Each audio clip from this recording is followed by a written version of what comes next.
Hey, what's up, everybody? BDO44 coming at you with another video. All right, so this is a preview of the Laker game because I don't think I'll be able to make a proper one, a real, actual one. We're playing the Portland Trailblazers. I didn't do no homework and I have no time to do any. Unfortunately, I got to go help a friend move, and that is unexpected news and amongst other things that are going on in my life that just may not even allow me to do this thing the way that I've been doing it for the last year and a half. And I'm sorry for Laker Nation if BDF44 is not as consistent going forward as I have been. Life just happens, man. It just does. And my confidence is still high. I want to do it just the same, and I'll try my very best to be as consistent as I've been. So, but I'll tell you this, man. I feel like I left the team in good hands. If I can't do another video, if anybody was watching me on that team, I'm proud of y'all because y'all have done exactly what BDF44 wants you to do. And I trust that everything I've said up to this point in regards to building the team has been felt and received where it needed to go. And that's what I wanted to say as well. I really believe like the team is in the right direction. The players that they've picked up, the path that we're on, we're healthier than we've ever been. I think LeBron James is on the path to having a good team to choose from if he decides to leave our team. He's leaving a good team, and I think that's what it's all about. You make him feel like he's got a chance to win, and you've won, and that's what we've done. What I want to see tonight, if I'm able to watch the game, is the Lakers beat the Portland Trailblazers first and foremost. We obviously have an interesting matchup with this team now that both teams have new players. They've just picked up Cam Reddish. They let go of Josh Hart. You know what I mean? Obviously, Dame Lillard's still there. Still got Jeremy Grant. Still have Nazir Little. Still dealing with players on that bench that can help them all up and down the court. And honestly, if you don't match up with size, which we have plenty of now, Portland has a chance to beat you. Now, they've gotten us in the first game in this season. I know that. It was the third game into the season they got us. And Dame was able to score quite a bit of points in that game, over 40 points, if I'm not mistaken. Obviously, I'm running on fumes and no homework, so you will absolutely forgive me for not being as prepared as I'd like to be. It's going to be a rush video, definitely not BDF quality, but nevertheless, we understand that they have a team that can really, really do something. Shaedon Sharpe is a player who can get off the ground. Now with him and Cam Reddish in that backcourt, they have two very, very serious, gifted forwards that are switchable, that can defend. So we're going to have to understand it's going to be a big night for guys like Rui Hachimura.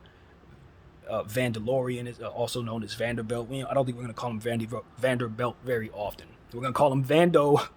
We're going to call him Vandalorian, and that's what you're probably going to hear. But it's just going to be one of our favorite players. And of course, an Anthony Davis, Wenyen Gabriel now in rotation. Those players are going to be important. Obviously, we don't have Bamba yet. He's still going to be suspended for this matchup, maybe the next one, not really sure.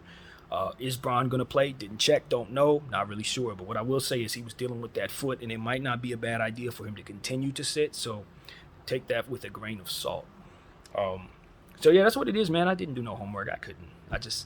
My homeboy gonna be here in like 30 minutes, and I gotta shave my head. So it's one of those situations where I just wanted to tell everybody that this game is going to be tonight against the Portland Trailblazers. The Los Angeles Lakers, obviously with the new players, we're so excited about D'Angelo Russell being a part of what we're doing. He's gonna have to have some ice in his veins against a guy like Dame Lillard, and of course Anthony Simons. It would be great if we can get more out of our guard position just in general. Of course, Malik Beasley had a bad game. We went 0 for 6, not a great start to his Laker tenure. But we definitely believe he can hit shots for us, and he will. He will. I'm curious to see if Devon Reed gets some minutes tonight. I want to see some of the new guys continue to get minutes. Troy Brown with the start. I know a lot of people are against that because he's not as productive as you want your starting small forward to be offensively at times. But to be honest with you, I like him at the starting spot. Because he can rebound the ball, he's a wingy guy. He can really help the Los Angeles Lakers in situations where you're going up against guys like Jeremy Grant and Shaedon Sharpe and the players that they've picked up since. Trendon Watford is a player who's been getting some minutes as well. I don't know how he slots in with the rotation being as it is, but you definitely want to pay attention to him. And understand, they started Cam Reddish in the last matchup. They're using him like we would have used him. Take the keys and the cuffs off of him and let him roll. So I think that it's a good chance that we're going to see Cam Reddish tonight have a pretty solid role and have a really good game. So I would caution the Los Angeles Lakers to be ever so careful to not put themselves in a position to think that this player is going to come out there and not play well just because he hasn't had opportunities. He can play. He's a natural born scorer. And if he goes for 10, 15 points, don't be surprised. And if he goes for more, don't be surprised. It's just that kind of talent in this person. That's why the Lakers wanted him. And he came in and hit a couple of nice jump shots and showed Portland immediately what type of talent New York and Atlanta did not take seriously. So I expect him to continue to do that. Dame has reinforcements. And you got to understand, just like Bron and AD do, he does. He doesn't have to play for them to be successful. Just like Bron doesn't necessarily have to play for us to be successful now that we have the players in place we do. So it's going to be incumbent upon these teams to deal with the new changes of their team, the roster changes, obviously the Lakers especially. We got Austin Reeves, who's also back. He might as well be a new player since we haven't had him in a month. And so we got him, in rotation. You want to see Vando get more minutes than he got in the last game. But I think, coach is going to have to learn these players, and then from there he'll have to establish who he trusts, and he's going to trust Vando. That goes without saying. So that's really what I want to see. D'Angelo Russell, I want to see him continue to get his touches. Obviously, we must mention Dennis Schroeder, who often gets forgotten, but is always continuously very active and playing well. He just had some really solid games over the last couple of days since these players have come in. And is not relenting on his mission to get his contract. And I know what he's on, and I think he's going to get it because he's playing well on both sides of the floor. So I'm excited about him. Also, you just want to continue to get AD the ball. He's having a tough time right now.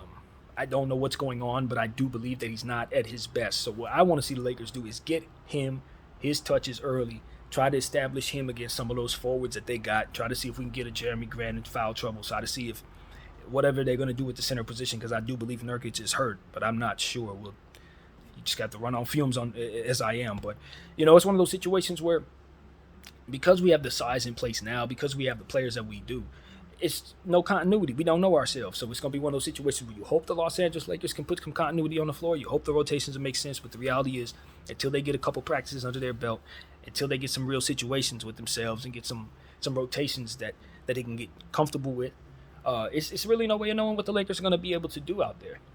It's kind of what Rui Hachimura was saying in the last game. It's like, you just sent us out there. We kind of just running around and you had to win. But we didn't really know what we didn't have set plays and we hadn't practiced. So that's essentially what I've been trying to get people to understand. It's like that's been Rui's experience as a Laker the whole time. He hasn't had much practice, but he's been in real-time situations being asked to very much help us win. So I think he's been fantastic. I know we've started him. I can't say I've loved him in the starting lineup, but I do see the fruit in playing him with his size. So let's just continue to give him opportunities to get worked in along with the other guys and give them a bit of leeway to do that. D'Angelo Russell, again, I want to see him get his touches. That's one of the best shooters out there. Came into our game and immediately made his impact felt, both offensively, scoring the ball, and the defense. He did some things early on that I liked. D'Angelo Russell has grown much stronger since we remember him, obviously, 8 years ago when he was a rookie with us. So now that he's in position to be a player that is more of a vet, more of a third scorer for our team, I'm really excited at what he looks like next to AD and Bron. Obviously, AD didn't play well while he was out there with him, but you definitely like the idea of what those guys can do. So that's where I'm at, man. I'm really excited about the Los Angeles Lakers' new team. The whole routine of having to win and having new players has to be established. You're not going to have that routine right away. But if we can just put these players in a position to slot properly on the floor, guys like Vanderbilt, they don't need, AD. They don't necessarily need plays run for them to be productive on the defensive end. They just have to go out there and do it. D'Angelo Russell can break you off the dribble. You don't necessarily have to have plays run for him to be productive. He can do that. So hopefully we can just get enough from our new guys as well as enough from AD to play better so that we can have an opportunity to get a victory tonight against a Portland Trailblazer team that we need to beat. In fact, we need to beat everybody in Los Angeles, so let's not take that lightly by any stretch of the imagination. Let's get in here and knock teams off. So Portland's no exception. Obviously, like I said, this video is going to be very short because I got stuff I need to do. But, my intentions in regards to this team are the same. We want to prepare our team for what we're going to see. So shooting the ball is important. If you're dealing with Dame Lillard, you want to definitely guard the perimeter. Dealing with Anthony Simons, they're shooting the ball. Cam Reddish, all of these guys, they can shoot. They shoot better on paper than they did before the trade. Now that Josh Hart is been removed, and they bringing in a guy like Cam Reddish. So we got to respect that. They are taller, they're bigger, and they're capable. This is a Portland Trailblazer team that has some serious reinforcements. And I would caution anybody to think that Portland is a team that you can just roll over and knock off. They are not, especially with a healthy Dame Lillard and a healthy Anthony Simons, healthy Jeremy Grant. Even though Nurkic is not going to be down there, in theory, you still have to bring your A game or they're going to knock you off. So that's what I got to say, man. That's going to be the shortest preparation video for the Lakers. Again, I'm sorry, you guys. I just got to get to life, man. But this is BDL 44. I thank you all for watching. I'm out.